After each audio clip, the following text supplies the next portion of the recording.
Hey everybody, welcome back to another episode.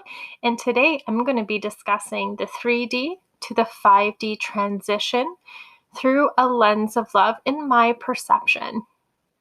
And this is something that has been very much on my heart, especially as of recently. I really do want to share my perspective from what I have seen and learned in my life.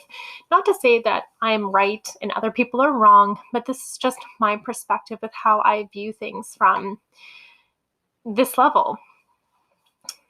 A lot of what I've seen, especially in spiritual communities, and again, not demonizing anybody, but a lot of it goes into how the 3D is really bad, how it's destructive, how it's lower frequency and doesn't serve a purpose. There's been a lot of judgments around the third dimension. Everyone's talking about transitioning to the fifth dimension and around this being their last lifetime, their last go around here on Earth. And it's so cool. If you actually know that for yourself, that is amazing. But one thing that I will warn you guys from getting caught up in is the label of the 5D savior. What I mean by this is that there's a lot of people out there who claim to be in the fifth dimension already, who claim that it's already here, and it's also up to them and the others in 5D to rescue those in the 3D, to scare those in the 3D into 5D, to use a lot of the same fear tactics that they preach that other big companies and governments do to you all the time. So it's something that I just really want to bring to awareness, because to me, if you feel like you have to save people and get them out of the 3D loop, if you have to, release them from the bonds of the 3D, you're already coming from a martyr and a savior complex. And I want to talk about what I mean by this as well. The 3D, as messed up as it is, as much trial and suffering that is built into that matrix, it's also very necessary. The reason being is that it is a huge learning tool. Those going into the 5D, you were once in the 3D. You were once in this frequency that you figured a way out of that matrix and into a different one. And something that's really important about this as well is that the 5D isn't going to fix and save anything. Any other frequency and dimension comes with its own set of issues. But if you want to rise up to the next ones, then great. But do not demonize the lower frequencies and make them into something that's horrible and shouldn't exist and we have to oust and destroy. The reason why I say that is because if you want to think of it from your guide's perspective, they're a higher frequency than us. They're on that level to which they can support and guide us in a higher dimension through their big picture view. Do they demonize you for not being at their level? They don't. They lovingly guide you to some of the choices that you make in your life. They support you in your transitions. They're loving and guiding mentors if we choose to work with them, if we choose to listen and give them that permission. I always like to ask myself, what would my guide think? What would my guide do? And I always keep coming back to the heart center. Show love and compassion. And I'm not saying that let's ignore all the serial killers and all the bad stuff that's out there. It's not what I'm saying at all. So just to make that very, very clear. However, I know I wouldn't be where I am in my spiritual growth without learning and going through that whole matrix and school of the third dimension. of the old paradigms of suffering, all the old ways of being, the disconnect from the environment. And I remembered and relearned my way back to my heart, back to nature, back to the cosmos. And it was a personal choice. Remember, we live in duality. We also live in free will. Even if duality wasn't as polarizing in another dimension, if maybe there was a lot more of the light than there was of the dark, at the end of the day, there's still free will to downstep your vibration as much as there's free will to ascend in your vibration. Yes, we're all high vibrational beings having a human experience. But ultimately, we get to choose.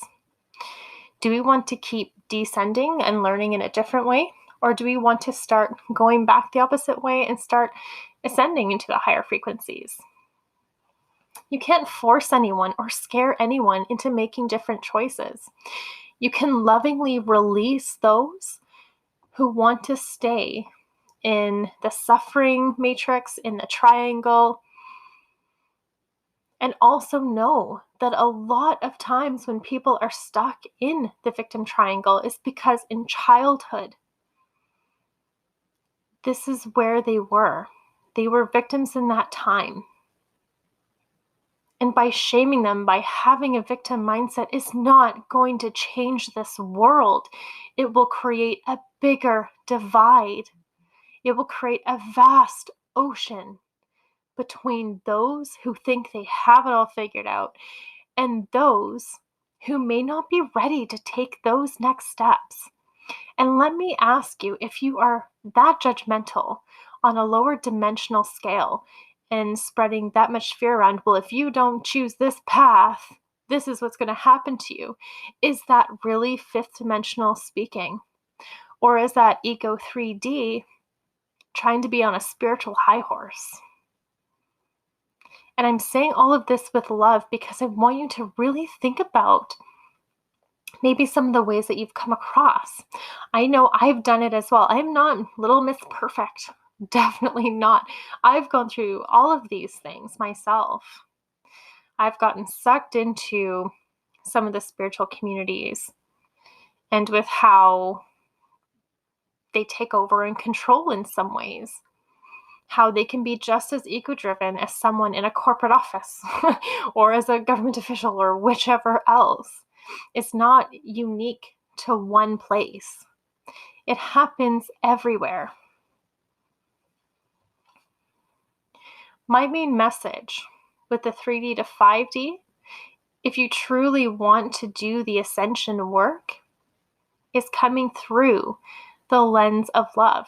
And do not confuse that with being naive, because it's not. When you go deeper into your love, you also honor your energy. You honor your time. You honor that of others as well.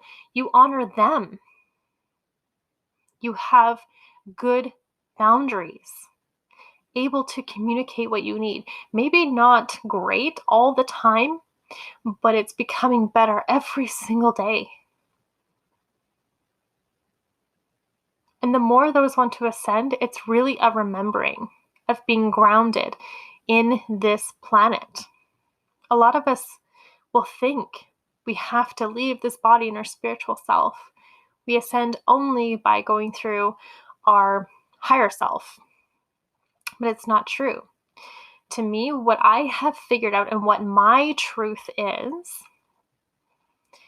it's all around learning how to keep our spiritual body in our physical body and bridge that together so that we can be a walking spiritual being, but also be so connected to nature, so connected to the earth, and so connected to the cosmos at the same time. Think about ancient civilizations and how they have been. If you want to think of Lemuria, they are a prime example of living through love and being connected to all that's here, as well as what's in space. The way to end this separation is through love, and lovingly releasing those who want to stay in the 3D, and that is fine. It is not up to you to change their mind. It's not up to you to take them kicking and screaming. If they want to find that way, they will. This path is not for everyone. Not in this lifetime, maybe. Everyone has a right to choose. And if they want to stay in the vibration they're in, then let them. It's their journey and their learning. And I keep reminding myself, I do not want to take that from them. I do not want to take their journey from them. Even if they're suffering in some way, even if I see their pain of what they're going through. You can support those who want that support. You can help guide those who want that guidance. You can give them the information, the tools, if they choose that they want them. But if they don't, then still just send them love. Hold that love in your heart for them. The only saviors that's on this planet is us saving ourselves. We can do it together in community, but it's a personal journey. There is not going to be one person that's going to save us all. There's not going to be an alien race that comes down and saves us all. Ultimately, it's a collective choice.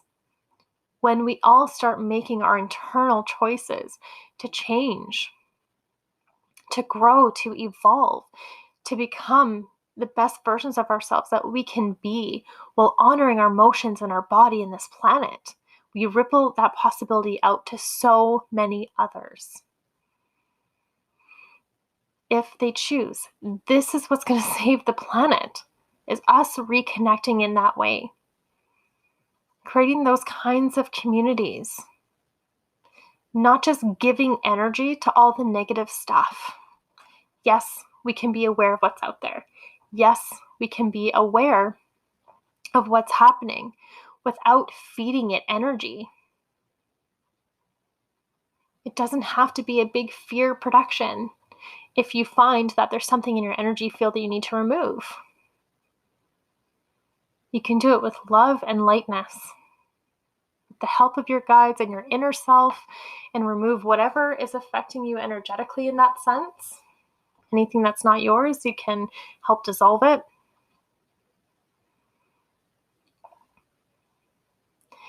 My biggest point is just to lead through love. Be that leader. Don't demonize other people for what they're doing. Don't make them feel like crap about it, because it's ultimately their choice. Focus on the ones who are on the same path as you, who want that. These are your people. And sometimes those who didn't want that path, they might choose it 5, 10, 15, 20 years down the road. They may find you again or find another path, and that's cool too. As long as we're all honest with what we need in this life, what we need, where our boundaries are, without being judgmental of, well, this person's not as spiritual as me, so they can't be my friend. It's cool if you know if energy doesn't jive with you, but you don't have to label it as higher frequency or lower frequency. You can just label it as the energy just doesn't mix. It doesn't fit. It's not the right energy. Not because they're bad and you're good, but just because it isn't the right frequency at this point. And knowing that is totally fine. I remind myself to try and come from a less judgmental lens on a daily basis. How can I see this through my heart rather than my judgments, and try to diminish that effect of being overly judgmental?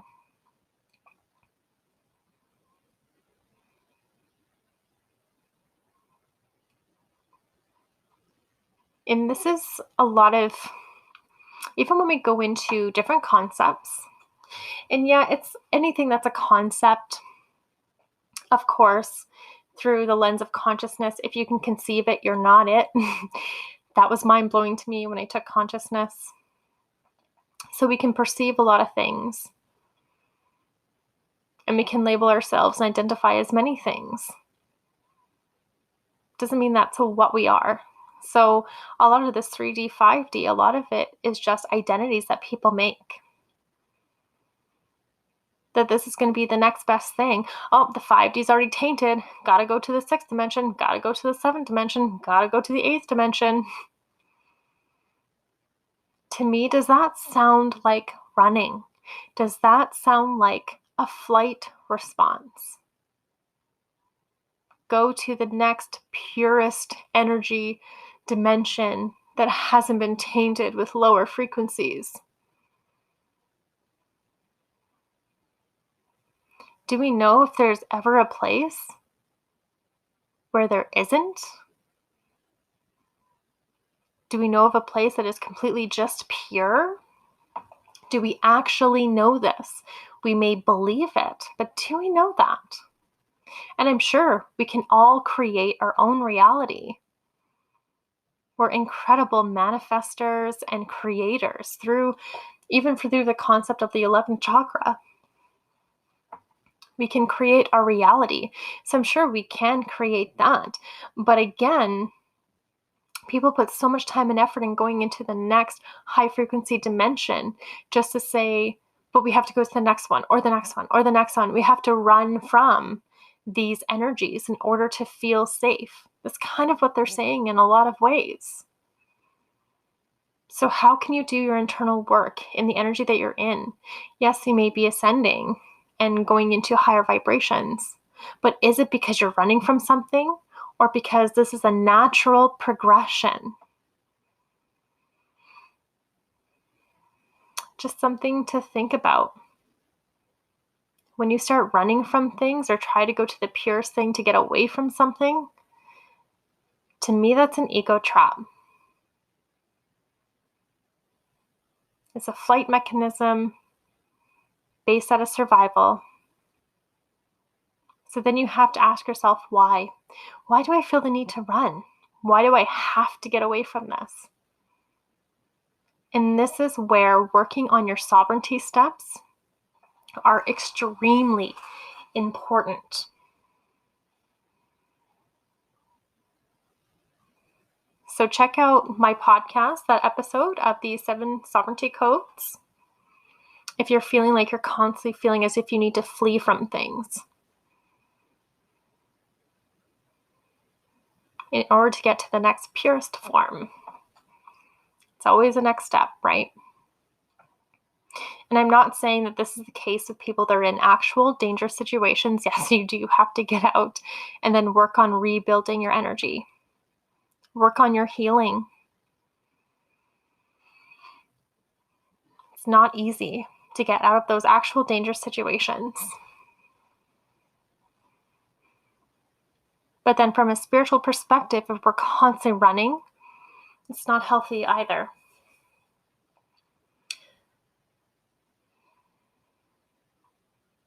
One thing I would like to do is take you through a scanning exercise to scan your body to see if there's anything that you would like the help of your inner self to remove. So what I'm going to ask you to do is just start taking in some nice deep breaths. Take in some nice deep breaths. In through the nose and out through the mouth. In through the nose, out through the mouth.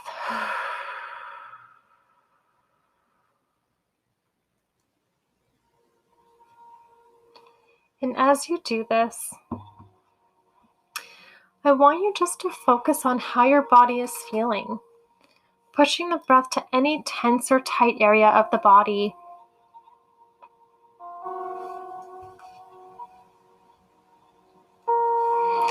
And if you'd like, you can take your hands and just lightly press to the side of you about 1.5 feet around you. Just see if you can engage and feel your auric field.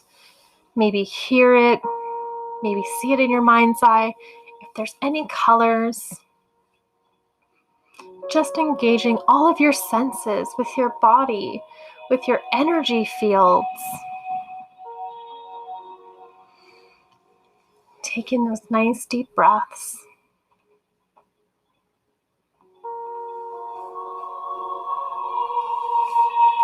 If you wish, ask your guides to come in. If it's an ascended master or an angel or an archangel, you can ask them to step in with you so they can support you and guide you through this process if you choose. You can also do it on your own, whichever you prefer.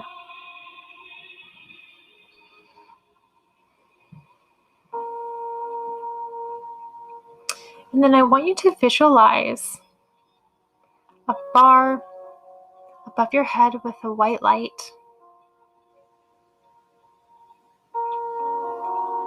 And it's going to open up like a cone, about 2 feet above your head. And it starts to go down around you, about 6 feet out from the body,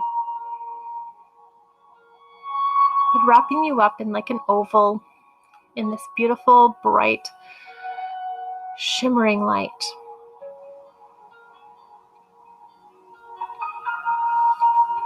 Once it closes around you like an oval, encapsulating all your auric fields, you know that this is just a divine creation assisting you in scanning your body. It's what your consciousness is creating to help you scan. When you feel ready, you can actually create a button, one that says on and one that says off. It can be in front of you if you like. So you just press it on or press it off. Also, create another little button or switch that says release. Anything you find, it will tune into that one area and it will release whatever needs to be released.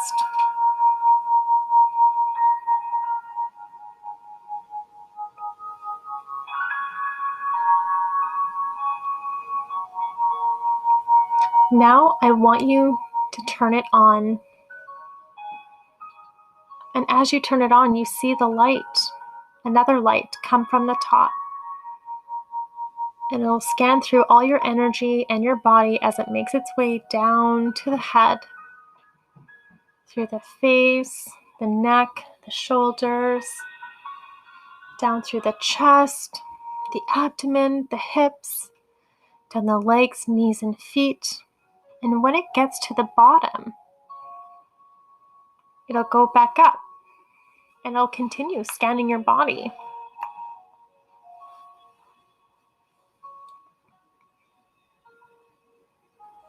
And when it stops, no matter where it stops on the body, it's found something. So if it's scanning your body and you notice it stop, that's where it's focusing on. Anytime you feel uncomfortable and you want to stop the scanning process yourself, you press the off button and it will dissolve naturally. But here we are, scanning the body. And once that light that's going up and down has found what it needs to, press the release button. And know that this is done in a way that is non-invasive. It's not harmful to you. And know that when this release button is pressed, it will find any fragments of what it's locating in any part of the body. With the release, you can envision it like a cosmic vacuum, if you like.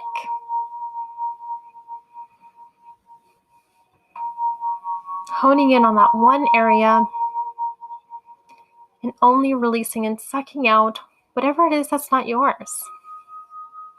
You may notice what it looks like as it releases. And anytime you feel resistance, remind yourself to use your energy to release it.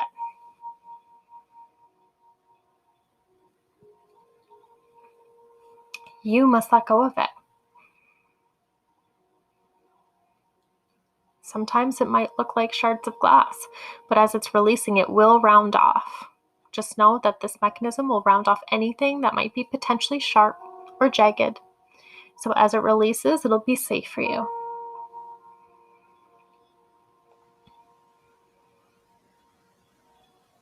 Maybe it looks like an animal or a creature, a piece of metal,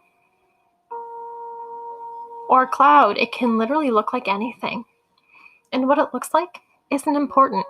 What's important is that you know it doesn't belong in your body, and it's okay to let it go. Anytime that you may feel like you need a little extra support or reassurance, ask your guides. But they're helping the release process. They're watching and making sure everything's okay. And it's your inner self that is releasing.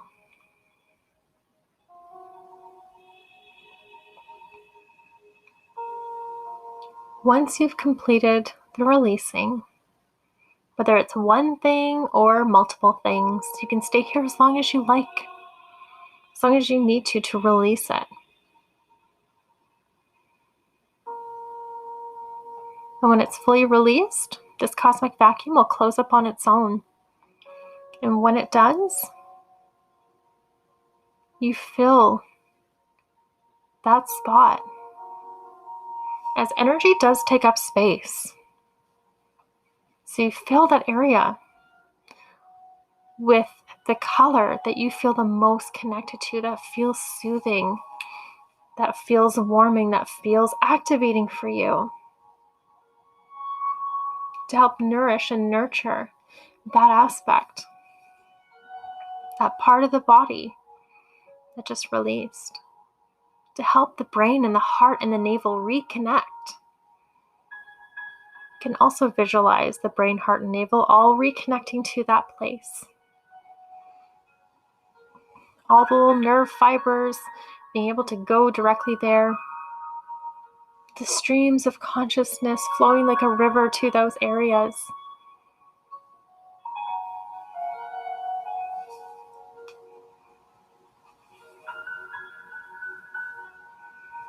And then when you feel complete,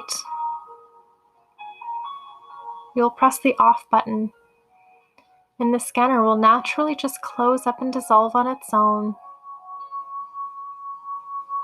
Your auric field being re-energized, more revitalized and vibrant.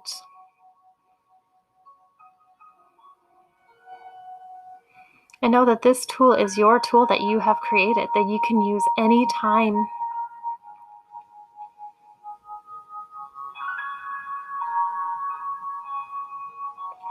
Thank your inner self for being vulnerable, for being open, for doing that work. Thank your guides who supported and guided you. Place your hand over your heart and just take in a nice deep breath.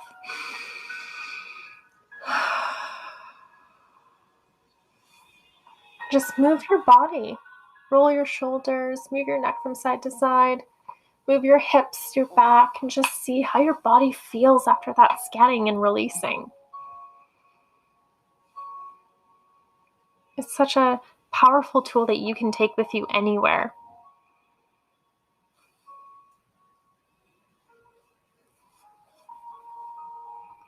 Thank you for walking through the 3D to 5D, this quick tip on this process from my truth and my perspective. And if it resonates for you, then it's for you. And if it doesn't, then that's okay too. Let me know how the scanning technique went for you and how you're feeling before as well as after. And if you're going to implement it in a routine for yourself. so much gratitude to you guys. Thank you, Soul Fam, for listening and sharing. Please let me know what your biggest takeaways are. I would love to hear it. And if you have any questions, I'm all for it. Thank you so much, and I'll catch you on the next episode.